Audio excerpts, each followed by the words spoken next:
que ha tenido gran revuelo, repercusión. Recién conversábamos, Rosario apuntaba a, poner en cuestión el sujeto que había protagonizado, demandado este tipo de medidas, este tipo de iniciativas, este tipo de proyectos. Yo justamente a partir de lo que tú planteas, Rosario, te voy a dejar la palabra a ti, pero también le voy a dejar la palabra, la interrogación a los demás. Que nos preguntemos quiénes son efectivamente quienes están detrás de los proyectos y cuáles son sus motivaciones. Esto es bien importante toda vez que uno puede efectivamente develar cuál es la intención profunda que a veces llevan estos proyectos que tienen una línea política determinada, una visión ideológica determinada. Te quiero entregar la palabra, Rosario, para que nos puedas entregar tu visión. Pasan, convergen varias cosas. Una de ellas es que difícilmente el aborto como derecho, es decir, garantizado por el Estado, sistematizado, puede ser un anhelo de las mujeres.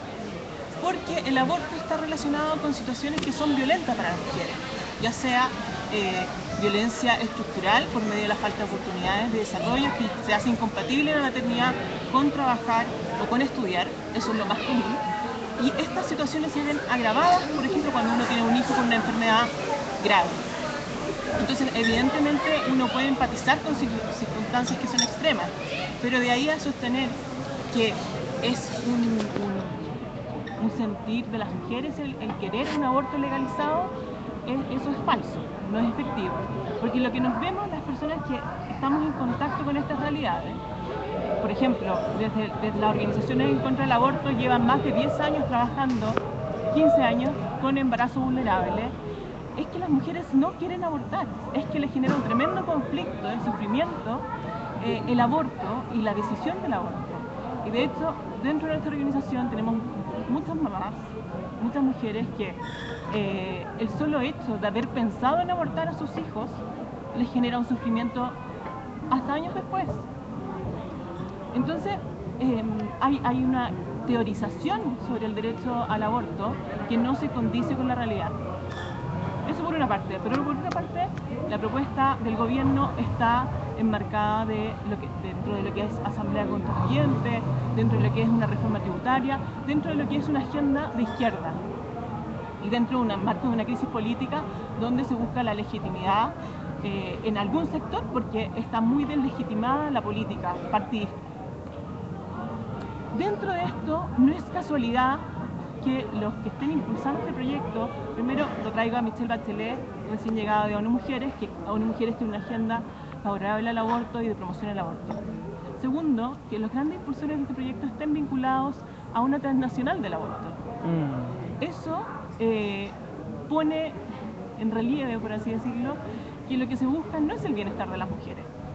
Porque si fuera el bienestar de las mujeres antes de plantearnos el aborto, estaríamos discutiendo una ley de derecho a cuidar, que hoy día no existe. Estaríamos discutiendo que los tratamientos médicos paliativos para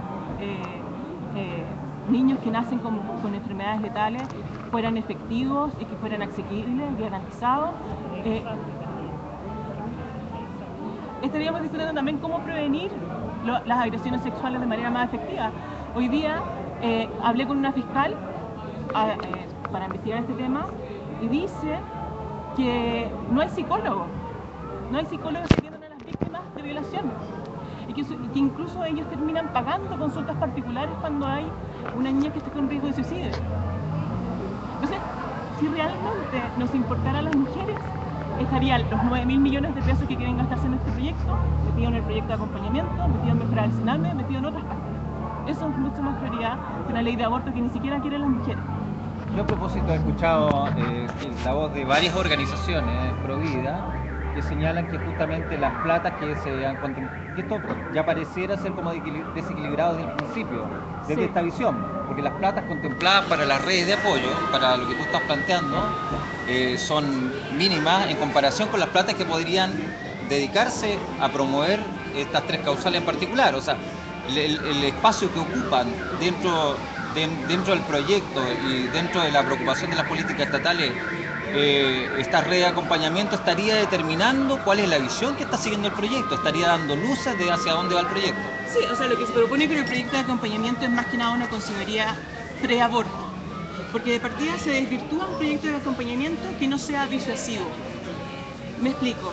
Dentro de los compromisos internacionales de Chile está el eliminar la necesidad del aborto. Entonces, para eliminar la necesidad del aborto, obviamente tiene que ser disuasivo del aborto, no tiene que ser Hay una contradicción Hay ahí. una contradicción fundamental que es no entender la problemática. Además, el proyecto de acompañamiento hay una confusión tremenda y hasta ahora es 630 pesos por persona. Por potencial paciente que llega, el proyecto de acompañamiento, aproximadamente unas 2.500 mujeres, 630 pesos. Absolutamente insuficiente, por supuesto. No. Luis, quiero preguntarte a propósito de... es importante ubicar este contexto en un contexto político progresista internacional. Esto no es una necesidad, si bien puede ser una necesidad de muchas mujeres chilenas, esto aparece dentro de un contexto internacional favorable a estas demandas y también en un contexto progresista, ligado centro-izquierda, izquierda, que está promoviendo varios cambios en una agenda que es bastante política. ¿Cómo tú respondes a... ¿Cómo logramos separar o logramos que esto con una política pública a largo plazo, que tiene que sobrevivir estos gobiernos, ¿cierto?, se mantenga como algo que favorezca, en definitiva, a todos los chilenos? Mira, apuntando primero que todo a lo que decía Carla Rosario, a lo que decía Rosario, me gustaría saber cuál es la transnacional y por qué una crisis de izquierda o que la izquierda está promoviendo esto. No, aquí yo no hablo de partidos políticos ni de izquierda ni de derecha. Aquí yo lo único que digo es que hay que otorgarle a la mujer, por este proyecto de ley se le otorga a la mujer el derecho a decidir. Nada más que eso, el derecho a que decida sobre su propio cuerpo. No tiene por qué el Estado obligar a la mujer a ser madre si no lo quiere, no tiene por qué el Estado obligar a la madre a hacerse cargo de un hijo que no quiere. Es solamente eso, es simplemente otorgarle el derecho a la mujer que lo pueda hacer.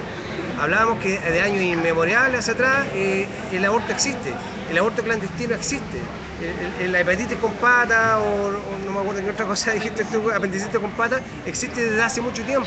Los ricos tienen la posibilidad de hacerlo y eso ha sido siempre y eso no es de izquierda, porque los de izquierda no tenemos lucas. Entonces, es muchas las cosas que se tiene que ver, pero hablando de más de política, como tú dices, Jorge, la cosa es, yo siempre he dicho y soy pro vida, pero me duele, y lo vuelvo a tocar, me duele el hecho de que quieran obligar a una mujer a ser madre si no lo quiere, porque fue producto de una violación, o lo que yo le decía anteriormente, si están los medios garantizados, que si una mujer tiene el problema con un hijo que sabe que van a hacer mal y no tiene las lucas, porque hay que hablarlo así, o sea, fríamente, hay niñas que no tienen las lucas como para poder hacerse cargo de una enfermedad congénita o de poder hacer la operación que hablábamos recién con el doctor, no tienen esas lucas, no tienen la posibilidad de poder hacerlo. Ahora, si el Estado tuviera la posibilidad de garantizar, como digo yo, como los progresistas queremos hacer el cambio de la Constitución, para que se garantice esto, bienvenido sea, no se necesitaría esto. El Estado estaría garantizando que a la niña que está con ese problema, que con el embarazo se le va a operar y se le va a hacer gratis, porque el Estado lo va a hacer. Nosotros como progresistas, imagínate, ya llevamos 16 causas que nosotros hemos propulsado y hemos apoyado con nuestra Defensoría Ciudadana, apoyando a las familias que no les prestan remedios para poder sobrevivir. El Estado no les da un remedio que cuesta muy caro, el Estado no lo da.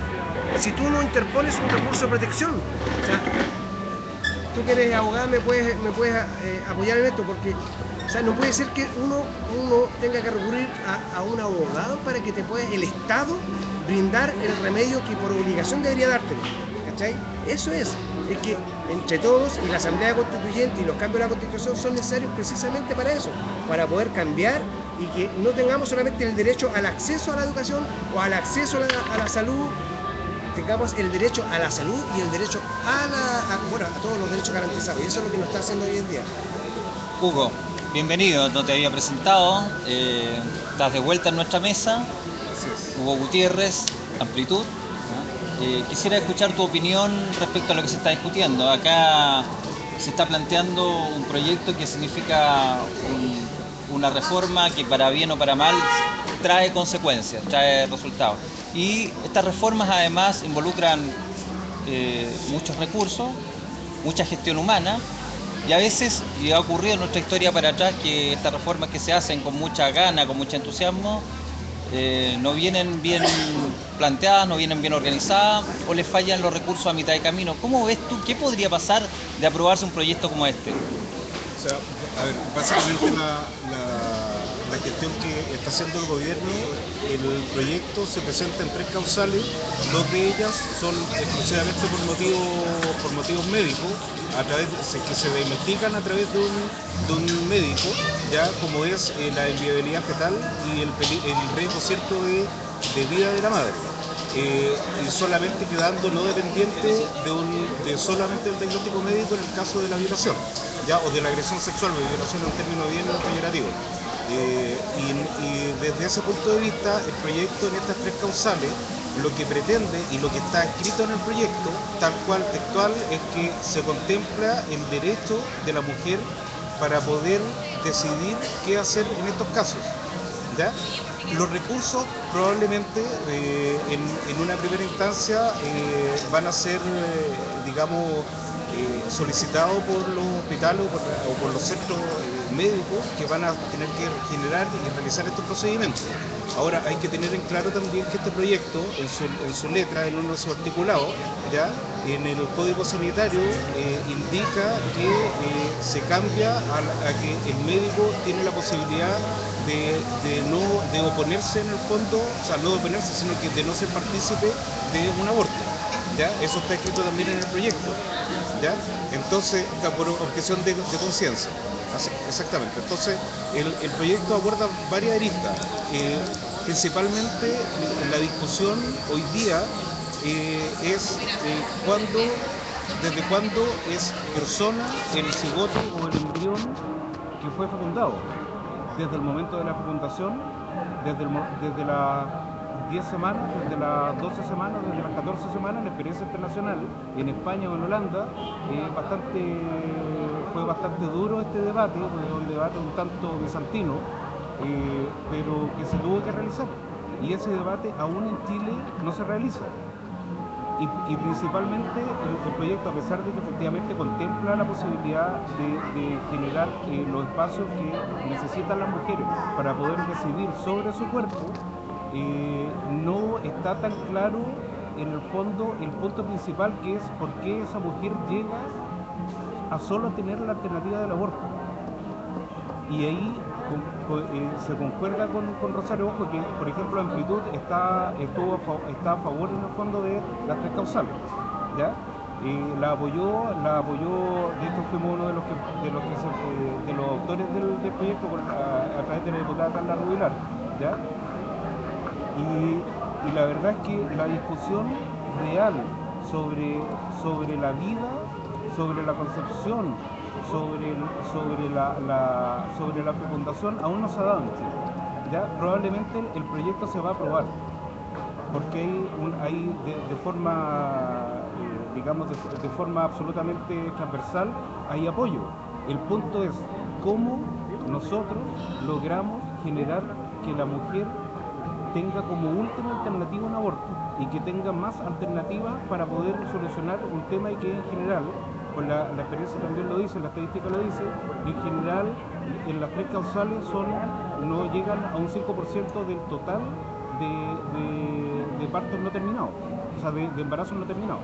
Hay un tema que me parece importante, porque si bien es cierto, se plantea que las 3 últimas encuestas por lo menos promediaban un cercano 70% de apoyo ciudadano a las 3 causales, y que el colegio médico tenía un 56-57% parece que era, también el apoyo a estos temas. No hemos visto un trabajo de difusión y de conversación, de conversatorios como el que estamos teniendo respecto a este tema, y no hemos visto protagonizarlo a mujeres, específicamente al segmento que, aludiendo a lo que decía Luis también, segmentos más postergados, que son los que más sufren a veces estos problemas y que son los que están más invisibles, y que uno no los ve participar en estas discusiones. Estas discusiones son siempre de élite, y parece que en este caso también el proyecto está pasando por arriba. Carla.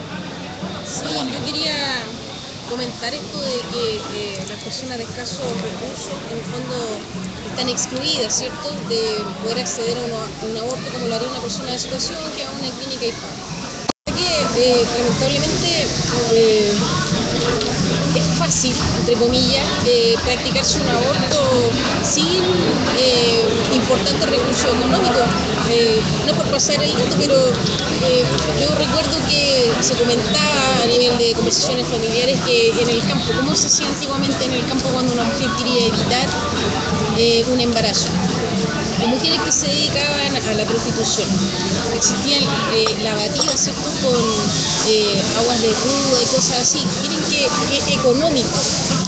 Otra alternativa está en tomarse un puñado, ¿cierto?, de pastillas anticonceptivas que tiene el mismo efecto que la pastilla del día después. La verdad que no creo que sea algo tan inalcanzable o que el sector más vulnerable esté excluido. Creo que es una decisión valórica, ética, personal. No creo que el Estado ni obligue ni fomente el aborto. Creo que pasa por los principios de cada persona. Pienso que esto de que algunos partidos dicen no, que como dejamos excluido a los más pobres que no pueden abortar, no estoy de acuerdo con ese argumento, sinceramente. No creo que el aborto no esté al alcance de todos.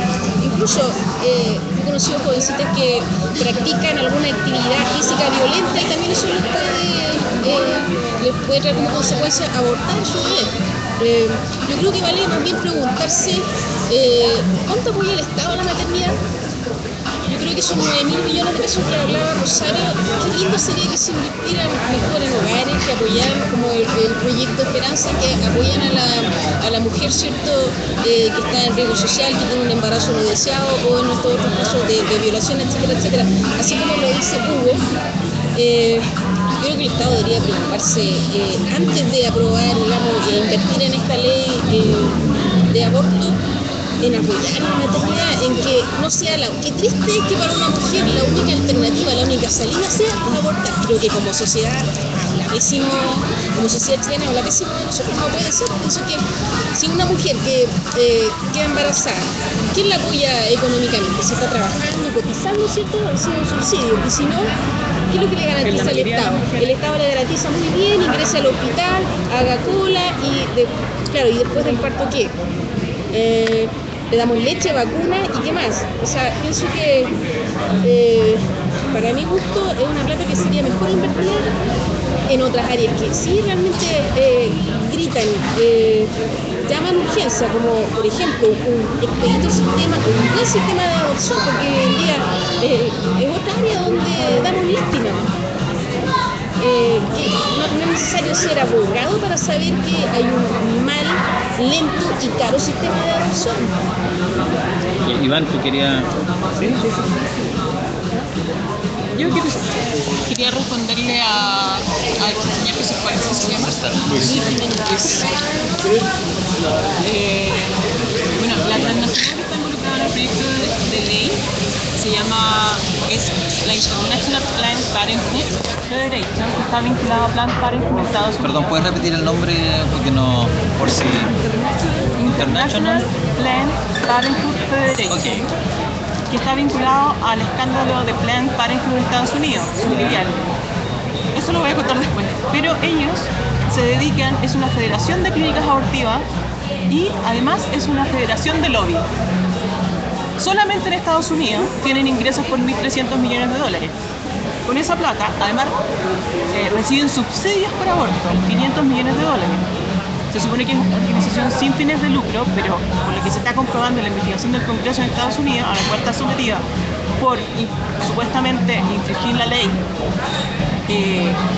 sí tienen sueldos lucrativos y sí destinan muchos millones de pesos, o sea, millones de dólares, a destinar fondos a Latinoamérica y al mundo para seguir expandiendo el aborto. Y en eso, no solamente esto yo creo que es lo más interesante para todos. Ellos financian campañas políticas. Es tan grande el poder que tienen, el poder monetario, la posición que tienen dentro de la ONU para ser organismo consultor y además para, al mismo tiempo, financiar campañas políticas, recibir más de 1.000 millones de dólares por los abortos. Y nadie se pregunta cómo eso no puede ser un conflicto de interés. Y son ellos los que están impulsando a Miles Chile y a Profa Chile, y son ellos los que están vinculados con nosotros, con ONU Mujeres. Eso por un lado. Por otro lado, yo creo que hay un error de concepto del Estado cuando se dice si el Estado no puede proveerme esto, entonces mátenme. El Estado, según la concepción que creo que todos compartimos, se creó para al servicio de las personas y no al revés. El Estado no puede disponer de la vida de las personas porque no pueda mantenerlo o garantizar los derechos. Eso me es bien común. Pero haciendo abogado del diablo, en esta no disposición del Estado de la vida de las personas, ¿no sería también esto otro imponerle el hecho de que tenga que tener un hijo? El Estado no puede garantizar que una mujer pueda tener, da lo mismo que concepción del Estado que tengamos, un rol subsidiario, un rol garante, etc. Si no lo puede hacer, entonces que desaparezca el Estado. Pero no puede hacer desaparecer a la persona para no hacerse cargo de eso, porque la función del Estado es proteger a las personas y los derechos. ¿Y un proyecto de voluntariedad no es un Estado que está respetando efectivamente a las personas? Es que es un proyecto, de partida hay en este proyecto de ley, como todos los proyectos de ley que tienen componente ideológico, hay letra chica. En la causal de violación, o sea, al margen de que es un proyecto discriminatorio, porque viola el principio de igualdad y no discriminación, discriminando por origen y por enfermedad. Aparte de eso, aparte de promoverse como un bien o un derecho, en la causal de violación permite el aborto sin que haya ni siquiera una denuncia. Lo que se llegó en la comisión fue en que las mujeres mayores de 18 años se va a hacer la denuncia, pero después ellas tienen que ratificar. Eso significa en la práctica aborto libre. Y en todos los países donde hay aborto por 3 causales, que es una estrategia declarada para el aborto libre, esto no es como pendiente resbaladiza, no es que pensar mal. Ellos, la gente que se dedica al lobby del aborto, escriben sobre eso y dicen que es una estrategia para el aborto libre. Terminan haciendo ese aborto voluntario, no por causales. Ese es el caso de España. Finalmente al poco tiempo se legaliza todo, y es lo único obvio, porque ¿cómo tú puedes sostener que el aborto es un derecho, que la guagua tiene derecho según es deseada, según es viable, según origen? No se sostiene. La guagua o tiene derecho o no tiene derecho. Entonces, eso es lo que pasa. Perdón, Iván, por favor. Yo quiero hablar un poco más que nada, no como progresista, no como persona neutral, sino quiero hacer una opinión como persona científica. Yo soy una persona a favor de la vida, primero, pero hay una situación muy específica, la cual yo encuentro que se debería dar la opción a elegir a un aborto tomando algunos puntos de estas causales, ¿ya? El hecho es que, supongamos, una madre no pueda tenga el feto que va a nacer y se detecta que tiene un problema que van a hacer producirle una cefalía en el cual no tenga la formación craneana y no tenga la formación encefálica estructural básica para poder sobrevivir, que vaya a nacer en un segundo o vaya a morir en el vientre, y esa muerte en el vientre pueda causar un problema de por vida a la madre, y además del riesgo de vida que tiene esa madre, podría existir la opción de un aborto, o yo prefiero decirle una eutanasia fetal, porque el feto se ha comprobado que también siente y puede sufrir más o menos desde el 4º mes aproximadamente en el humano. En el caso yo como técnico veterinario, en el Canis lupus familiaris, que también se han experimentado y se han hecho estudios de esto, ellos tienen la sensación al día 5 ya de su sistema cognitivo emocional, que es todo lo que hace reconocer su entorno. Pero lamentablemente, como una persona de ciencia, cuando hay dos vidas que están en sumo peligro, debería darse esa opción de aborto, o mejor dicho, de una eutanasia fetal, como le digo, y que es parte de lo que estaría dentro de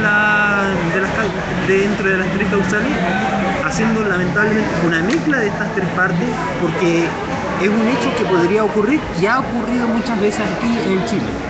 ¿Qué pasó? Elizabeth, por favor. Yo quisiera ahí aclarar una cosa. Fíjate que el hecho de que el niño venga con algún tipo de malformación o alguna enfermedad, porque estamos hablando de un niño que viene con una enfermedad, cuando se habla de inviabilidad, en el fondo son cambiar el nombre de las cosas, no implica que vaya a provocar un riesgo de vida a la madre. Yo creo que es importante distinguir. Y tenemos casos como el que ocurrió hace, no sé, un par de años, menos de 2 años, como por ejemplo con esta pequeña niña que nació en Colina, que venía con una encefalia y donde la mamá la vimos en televisión, donde ella pedía a través de las noticias que le colocara la vacuna a su hija. Y su hija, cuando la llevó, digamos, salió del hospital con ella, no le colocaron las vacunas. Y después fue al centro de salud y no le colocaron las vacunas. Y tanto en el primer lugar como en el segundo lugar le daba la misma respuesta. ¿Para qué le va a colocar las vacunas si su hija va a morir? Yo creo que esa es una respuesta deshumanizadora, sobre todo porque se está mirando al ser humano como un ente que tuviera que funcionar y darle por cuánto va a durar o por cuánto va a vivir. Y en ese caso yo creo que como mamá también, que en definitiva es una respuesta indolente, que no puede ser conectada de, porque en definitiva esta madre que supuestamente esperaba que su hija iba a morir al nacer, no murió al nacer. No solamente vivió una hora o un día, sino que esta bebé la tuvo ella acompañándola, cuidándola, jugándola, dando lactancia durante 45 días. ¿Cuál es el testimonio que voy a dar? Aquellos que me dijeron de que mi hija iba a morir, claro, iba a morir, pero nunca hay la certeza. Incluso hay casos de niños con anencefalia que han logrado sobrevivir meses. Pero ¿cuál es la experiencia de la mamá? Su significación es que ella ha podido lograr cuidar a su hija, mantener a su hija y tener un recuerdo de su hija. Y al contrario, en vez de disminuir el dolor, porque en el fondo igual va a haber la muerte, sea en ese momento o sea después, le queda la posibilidad de tener un duelo en el cual tiene el recuerdo de una hija con un rostro y con una hija en la cual ha podido hacer un duelo que en definitiva es un duelo sano, que no es el mismo duelo, es la experiencia que tengo de esperanza cuando la mujer aborta, y esa aborto en definitiva tiene la culpa, el remordimiento de que esta hija murió por causa de una decisión que ella tomó para abortar. Por lo tanto, yo creo que tampoco, incluso hay un solo caso, fíjense, que se certifica de que el niño muere en la primera hora, que es cuando el niño viene sin riñones. Todas las otras causales que se declaran el día de inviabilidad, no hay claridad si el niño va a poder vivir una hora, a lo mejor horas, días o semanas, ¿ya? Por lo tanto, yo creo que lo que uno no puede hacer es arrogarse la posibilidad de disponer de la vida. Y un poco ahí también en relación a lo que decía Hugo, yo creo que el Código Civil señala también que esa es persona, ¿verdad?, todo individuo de la especie humana, independiente a su sexo, categoría, ¿verdad?, o edad, y por lo tanto incluso el CENAMI, que es el Servicio Nacional de Menores, reconoce como sujeto de atención al que está por nacer, porque se entregan subvenciones.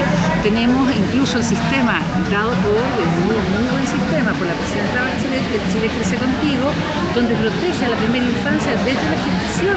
Por lo tanto, aquí entramos en una contradicción vital, sobre todo, y ahí desde la otra perspectiva, si yo, y aquí una pregunta que tú hacías, Jorge, alguien podría decir, ¿sabes qué? Fíjate que mi vecino no me gusta, es mal viviente, y yo por eso tengo derecho a matarlo. Y usted me va a decir, no, es decir, mi derecho termina donde comienza el derecho del otro.